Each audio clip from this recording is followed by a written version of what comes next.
महाराष्ट्रामध्ये आणि पूर्ण देशभरामध्ये 12 तारखेला वर्धा जिल्ह्यामध्ये चक्काजाम आंदोलन।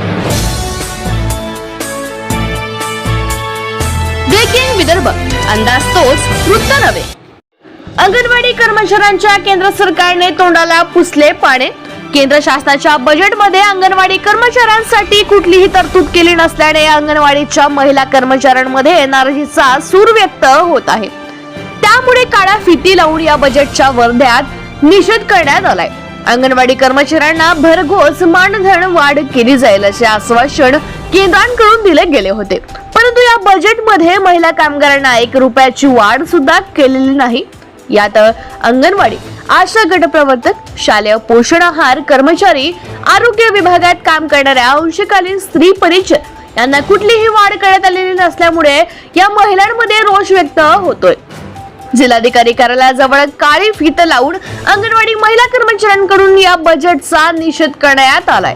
केंद्र सरकारच्या मानधन वाढीसाठी तसेच इतर प्रलंबित प्रश्नांसाठी व 4 श्रम संहिता विरोधात दिनांक 12 फेब्रुवारी रोजी देशव्यापी आंदोलन करण्यात येणार आहे। याकडे दिलीप पुटाणे यांनी लक्ष वेधले आहे।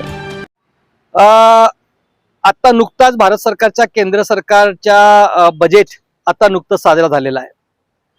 तो बजेट अगदी निराशाजनक आहे। या अंगणवाडी, आशा, अंशकालीन स्त्री परिचर किंवा योजना महिला कामगारांच्या तोंडाला पाना पुसण्याचा हा बजेट दिसतंय।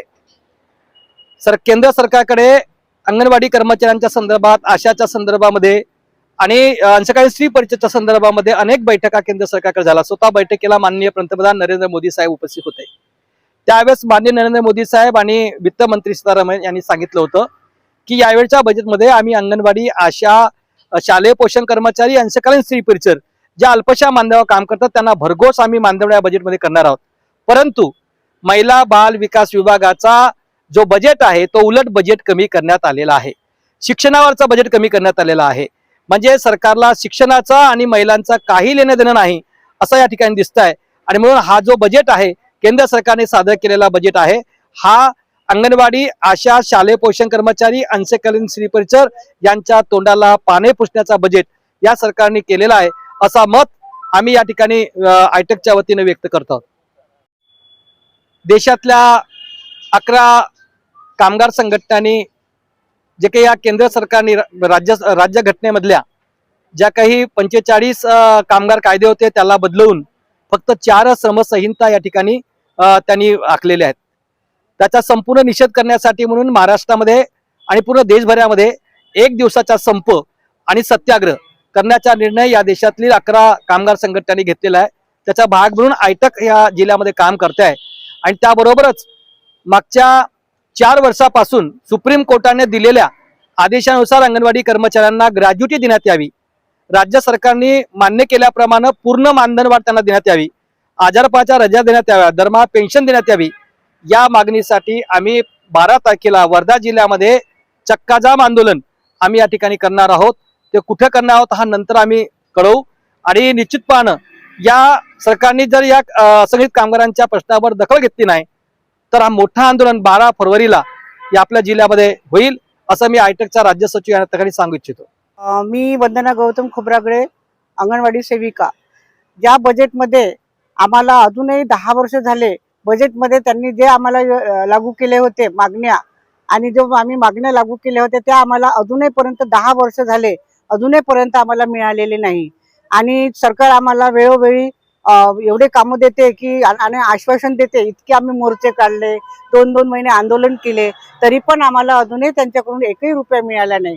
फक्त आश्वासन देते, हो करू, आणि बस मागे घेते।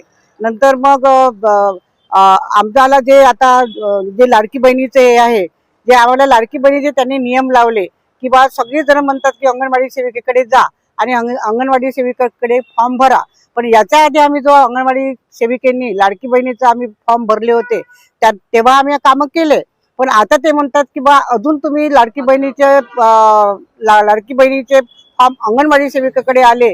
सगळ्या लोकांना सांगते, लोक एवढे त्रास देतात आम्हाला, आणि ऑफिस म्हणते की आपण तुम्ही लाडकी बहिणी योजनेचे पात्र आणि अपात्र याद्या द्या। आम्ही कसं द्यावं? गावामध्ये झगडे होतात। जर निवडक आम्ही लाभार्थ्यांचे जर नावं आम्ही लिहून दिले तर लोक आमच्याच घरावर येतील, नाही का. म्हणून आम्ही हे काम म्हणजे करणारच नाही, त्याच्यासाठी आम्ही हे काळी फीत लावलेली आहे.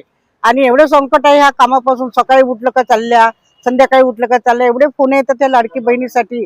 12-12, 11-11, 11:30 वाजेपर्यंत फोन येतात. आम्ही काय काय करावं. सरकार आम्हाला मोबदला देत नाही, फुकट कामं थोडी करणार आहे. आणि या 13,000 मध्ये काय होणार आहे. 13,000 मध्ये एक मुलगा शिकू शकत नाही किंवा एक घर आमचं स्वतःच भागवू शकत नाही. आणि या 13,000 मध्ये सरकार आम्हाला म्हणते का हे काम करा, ते काम करा, मातृत्व वंदनेचं काम करा.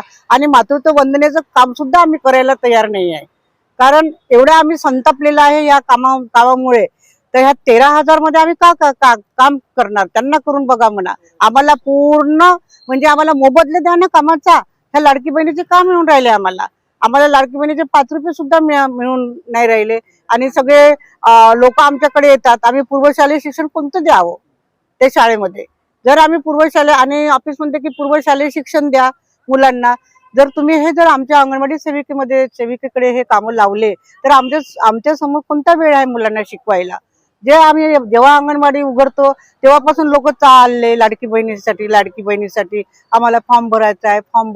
तरी पण आम्ही काम करून राहिलो, पण मोबदला द्या ना तुम्ही या कामाचा. नुसते आश्वासन देतात.